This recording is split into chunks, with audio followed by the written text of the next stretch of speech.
What's happening, guys? UFC 303 this weekend. A lot happened with this card. Obviously, Conor McGregor was meant to be on it. Then that obviously never happened. I did put my hand up. I said, you need a guy. I got told, obviously we all heard the whispers like you did, that, well, he didn't show up to the press conference. You had, heard whispers that, they were looking for someone to maybe replace him. So I was like, hey, if you need someone, you know a guy. So I did put my hand up. Obviously, seen that some people put that up, so it got out there. Some people think I'm mad, but hey, I'm back into training now and excited to get back in there. So that's all it takes, just a little thing like that, and I put my hand up. But it wasn't me. I didn't get the call back. The UFC were like, nah. They were sitting there going, you're a savage, but like, we'll let you know if we need you type thing. But yeah, I think they knew that I said earlier in the year, and they said, look, let's just have a bit of a break. So they were obviously respecting that. So good on them for that, even though I kept reminding them every day. I'm like, oh, no, I'm being serious. Let me know. But yeah, they were sticking to their guns, obviously. I guess, thinking they're looking after me. So you got to give them respect for that. But I did want to save the day. But it wasn't me. It was Alex Pereira and Jiri.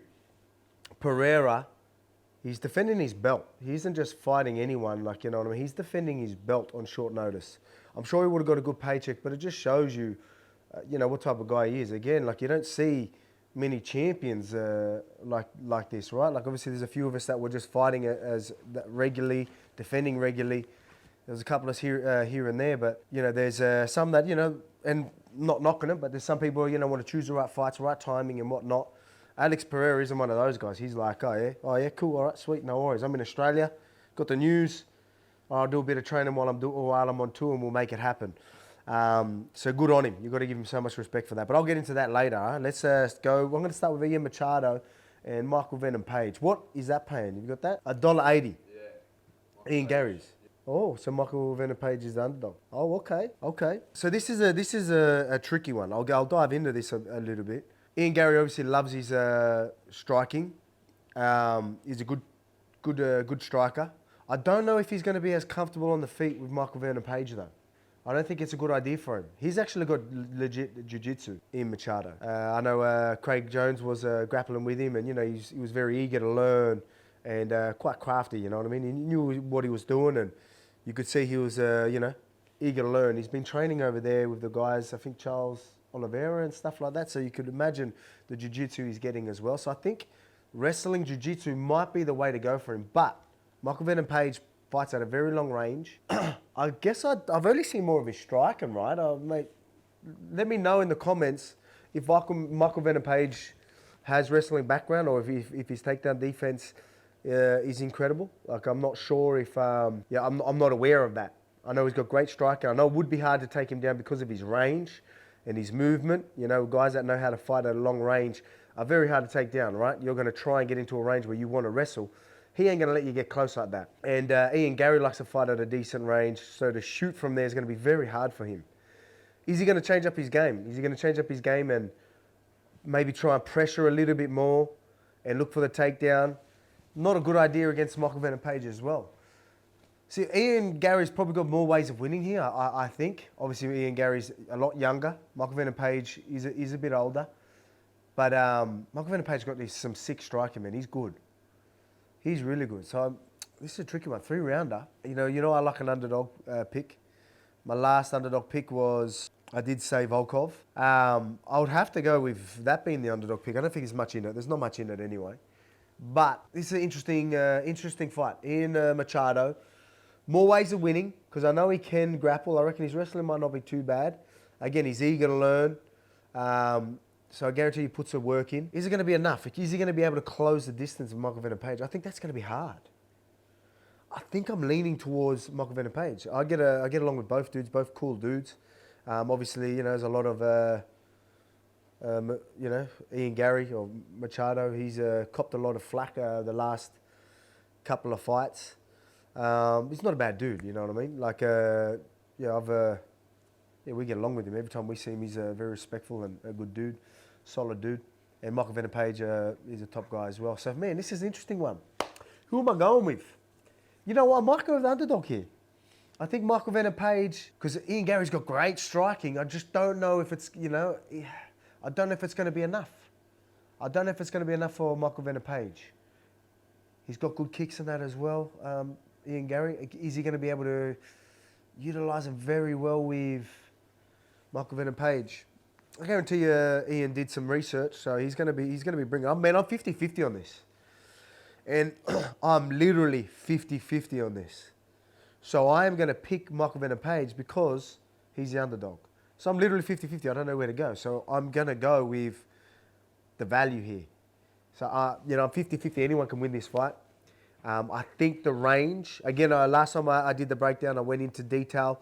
Let's see where this goes. Is Ian Garry going to try and pressure him, fight a different sort of style that he's used to? Because I know he can. Is he going to? Because he's going to struggle on the feet with Michael Venom Page. Well, at least Michael Venom Page is going to give him some problems. Doesn't mean he can't deal with it. It's just going to give him some problems. Is he going to think that's the best way to approach it from here? I don't know. We'll see. Maybe he'll back his striking. I just don't know if that's going to be enough. So I'm going to... Let's see what it is. Let's see what range... let's see what range Michael Venom Page fights at. I think he likes to fight at a very, very long range. So does Ian. Ian doesn't mind being at a decent range with his kicks and that as well. It's going to be an interesting one. Let's see what happens. But I'm going to go with Michael Venom Page only on the value there. I'm 50-50 on this. So remember me saying that. I'm 50-50 on this. Do I see a finish? I think it's going to be a decision. I'm going decision win for Michael Venom Page with the value. So that's going to be my pick. All right. Anthony Smith and Roman Dolidze. Interesting fight. This is another fight. So I talked earlier on about, the card, a lot of chop and changing. They had Conor on the card, so they didn't need to stack the card up. When you got Conor on there, you're going to get the views. Why stack it up and, and pay big money when you know the people are going to come to watch Conor anyway? And that's that. But now they had to do a bit of fixing to make this, a pay-per-view card. And they did a great job considering the time that they had. Anthony Smith, Roman Dolidze. Anthony Smith, great grappler, but Roman Dolidze, incredible grappler too. Very strong and good grappler. Craig Jones has grappled with him. Craig Jones has told me he's like very, very strong. A good grappler, very strong. And again, Anthony Smith is a good grappler. Is he going to be able to handle Roman Dolidze on the ground? I reckon he can handle it. But I think Roman Dolidze's control's not too bad as well. He's strong. He doesn't mind pressing you on the fence, holding you, wearing you down, bringing you down. 3 rounds. I think we're going to see 3 rounds of that. Man, I like Anthony Smith. I like him. He proved me wrong in the last one, actually. He was, I think he was a big underdog. I picked him to lose, and he shut me right up. And that's no disrespect to Anthony Smith. I think he's an absolute legend. Good dude, top dude. But I'm just trying to be real with my picks. So I'm going to have to go against him on this one again. Not against him, I won't say against him. I'm going to go with Roman Dolidze. I think Roman Dolidze's grappling and wall work wrestling is going to be too much. You're going to see a lot of that. You're going to see him pressing him on the cage. Anthony Smith doesn't mind being there, but he can be a little bit chill. He's not going to panic, but that's just going to give Roman Dolidze time to work there, stay on him, and just keep him pressed there. Look for takedowns here and there. He might get the takedown and then stay on top. I don't think he's going to get a submission. I can't see him out-grappling him that way. I think actual grappling, so if they were to have a submission match, would be a totally different story, right? Where they don't really care about any of that. If it was just submission only, it would end up coming down to nutrition, you know what I mean? Who could last longer and wear the other person down and eventually get it. Because I don't think Roman Dolidze, even though I think he's going to out-wrestle him and out-grapple him in a sense with control, I don't think he's going to do too much damage there. Maybe some ground and pound, but I mean in the actual submission or jiu-jitsu world of it, I think Anthony Smith's going to be okay. I just think he's going to get controlled. So I'm going to have to go with, what's that paying?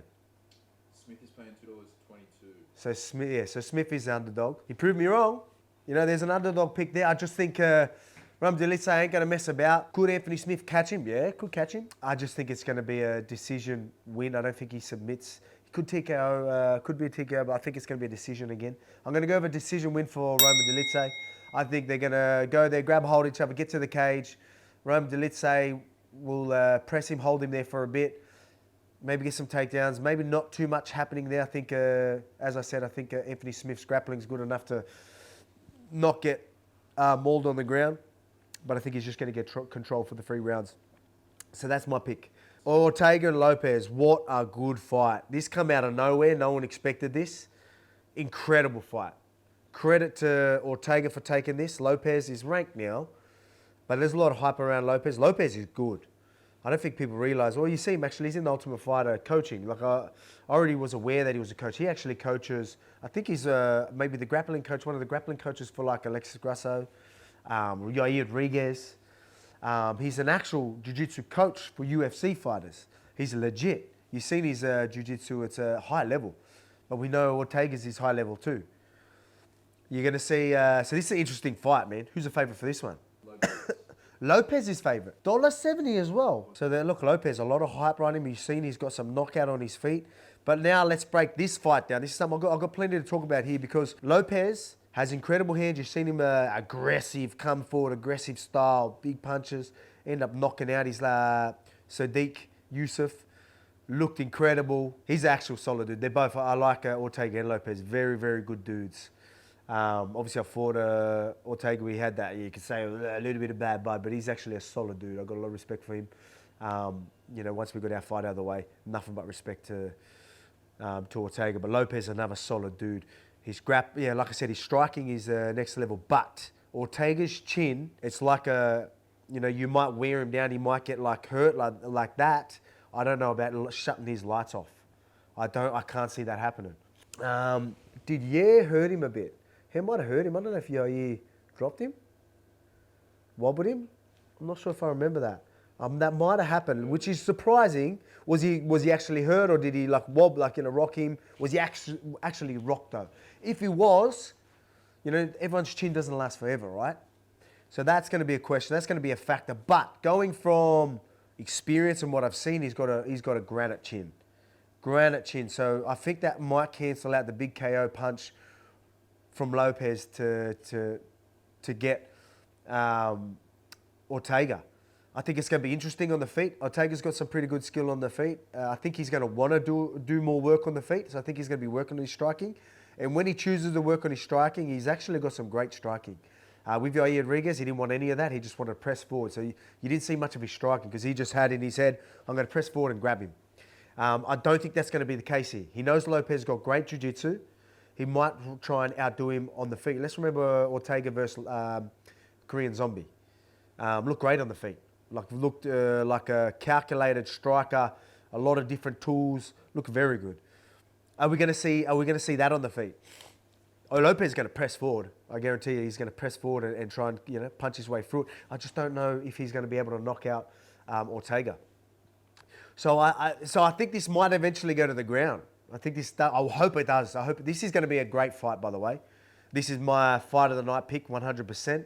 They're going to bring it on the feet, and then we're going to see some awesome exchanges on the ground. So with my fight with Ortega, people might be like, oh yeah, but you sort of were able to deal with him. Obviously, he put me in them deep submissions. Other than that, I was able to just ground and pound and all that because I was going more MMA specific, right? I was on MMA grappling rather than submission, style. It was just straight jiu-jitsu. I think both of these guys are going to try and go more straight jiu-jitsu. So I hope it is anyway. I hope they try and go straight jiu-jitsu. We'll just see an epic war on the feet. And if they go to the ground, just epic exchanges because they've got legit good-looking grappling. You know what I mean? Their grappling is beautiful to watch. Textbook technique to a T, like absolutely gorgeous to watch. So I'm hoping we get a bit of that, and I'm hoping Lopes comes forward, presses, we get some big exchanges on the feet, and then they get to the ground. That's why I think this is going to be a well-rounded fight. So remember me saying this. This could be a really, really good fight where we see it all, hopefully. But on the feet, I think it's still going to be a banger. On the ground, 100% going to be a banger. Even when they're on the wall and all that, I don't see them just holding each other. Are they going to hold? They're going to not want to go to the ground, just hold them press them on the cage. I don't think so. They're the type of guys that are just going to jump to things. They're going to jump and make things happen. Lopes is like that, and so is Ortega. So I think we're just going to have a wild, crazy, good fight with a lot happening. I think we're going to see people going for legs, maybe jumping triangles, like that type of wrestling, grappling exchanges, which is going to be exciting. So you can see I'm very excited for this fight. I think the UFC did a great job by putting this here. So now we've got some really exciting fights. We don't have a Conor on there, but now we've got a few really exciting fights. And this is one of them. Who am I picking? Lopes is favourite. Lopes is good, man. This is going to be the first time I might be going against Lopes. Just Ortega's durability. It is a 3-rounder. Does he do enough damage in the first 2 rounds to get a decision? All right, see, that's where it is, right? 5-rounder, I don't know. 5-rounder would be a lot more, would be a harder one for me to get through. 3 rounds. Oh, man, am I going to go with Lopes? I think on the feet, I think he's going to land more. I think he lands big because he's going to come aggressive. I don't think he's going to, drop him or knock him out. Could, but like I said, Ortega's chin's legit. Man, this is a tricky one for me. 6 hours later. I can't pull the trigger on this, eh? This one might ruin the parlays, guys. I'm going to go with the underdog here. I've got 2 underdog picks on this card. 2 underdog picks on this card. You can see me, just because I got a lot of respect for Lopes, and I know he's going to bring it. And I know this short notice fight, 3 rounds, stylistically right now in this situation might favour him a little bit more. I'm gonna go Ortega with underdog here. I reckon, I think he's gonna focus more on his strike. I think he's gonna have more tighty striking, a little bit more calculated. He's gonna know that Lopes just comes aggressive. Touch him on the outside. If he presses too much, I think he can cop the damage. Jiu-jitsu wise, I think jiu-jitsu wise, I would probably lean towards Ortega anyway a little bit. It's going to be crazy. I'm going to go Ortega. There you go. I did it. I'm going to go Ortega underdog. So I've got 2 underdog picks on here. How does he win? I'm not going to... I'll tell you how I think maybe could be a finish, but let's just go with a win. I'm going to go Ortega. He's already underdog. We'll go Ortega for the win. He could pull off a submission. Obviously, both their submissions good. Doesn't mean they can't get submitted. I don't know. I don't know Lopes's chin. I know Ortega's chin, so he can obviously get knocked out if he's going to come aggressive. I know Ortega can whack as well, so Ortega might catch him. So there's other ways of winning for Ortega here. And remember when he did fight Mosval, it was on short notice. He got him in deep submissions and stuff, but he did get controlled. Let's remember that. He did get controlled. Yeah, so that's something that comes to mind right now where it might make me just go, all right, Ortega for the win. That took me a long time. Sorry, guys. I take this serious, you know what I mean? We're on a roll here, and a lot of yous feel like yous are committed to me and my predictions, so I want to commit to you guys, right? I want to be as calculated as possible and invest some real thought into it. And there you go, I did. Whoo, we're out of that one. All right, next one. Main event. Yeah? Yep. Main event. Carlos Ulberg was meant to fight Jamal Hill. Obviously, there was another fight that was gone. That was a good fight. I was really looking forward to Carlos fighting. Unfortunate that couldn't happen.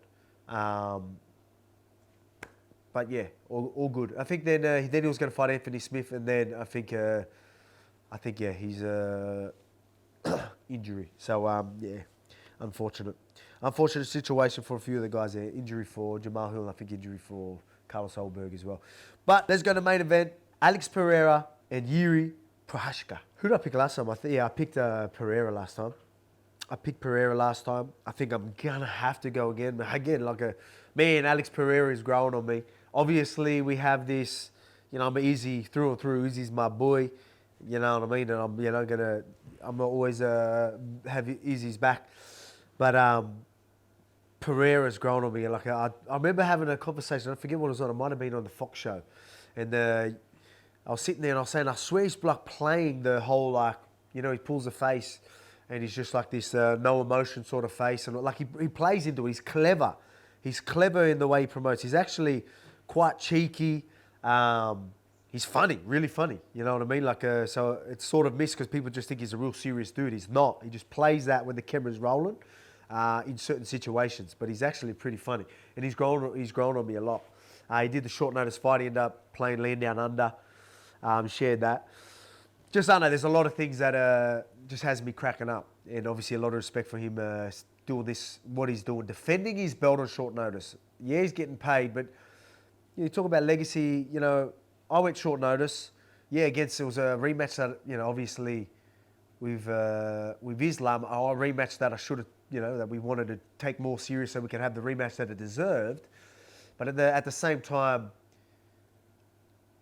Pereira's taken his belt to this short notice fight that he's going to be short notice. He's always trained. I watched some footage and he was actually doing some sparring with Dempsey Meekin. Is it Meekin? McKean? Dempsey McKean, maybe? Not Meekin, McKean, something like that. Who's a solid boxer. Big heavyweight boxer.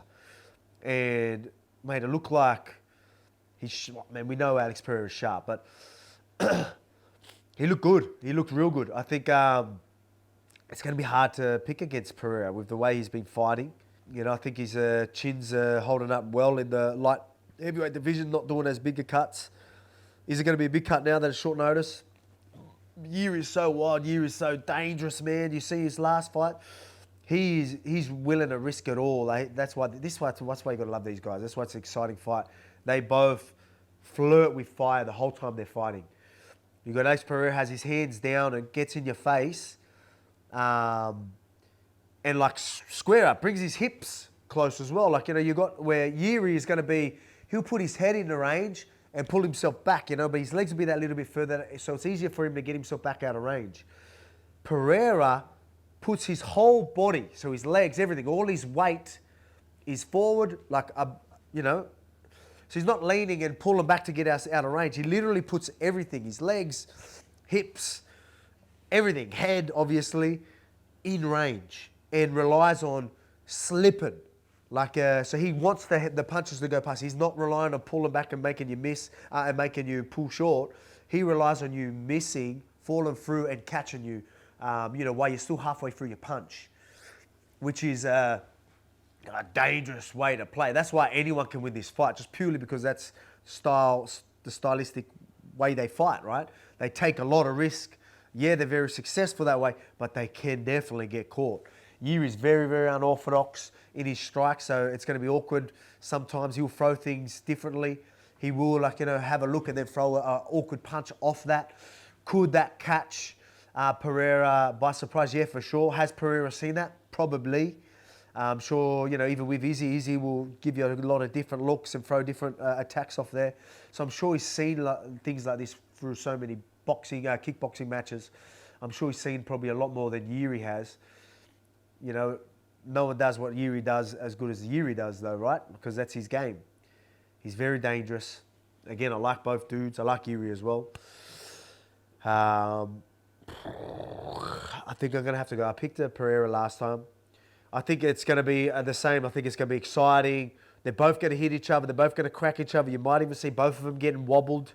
Or you might even see Alex Pereira get wobbled, then he ends up finishing the fight. Or I think it might be that type of fight for sure. But I'm going to have to go with Alex Pereira. It's 5 rounds. I'm going finish. Obviously, I'm going KO. I'm not going submission.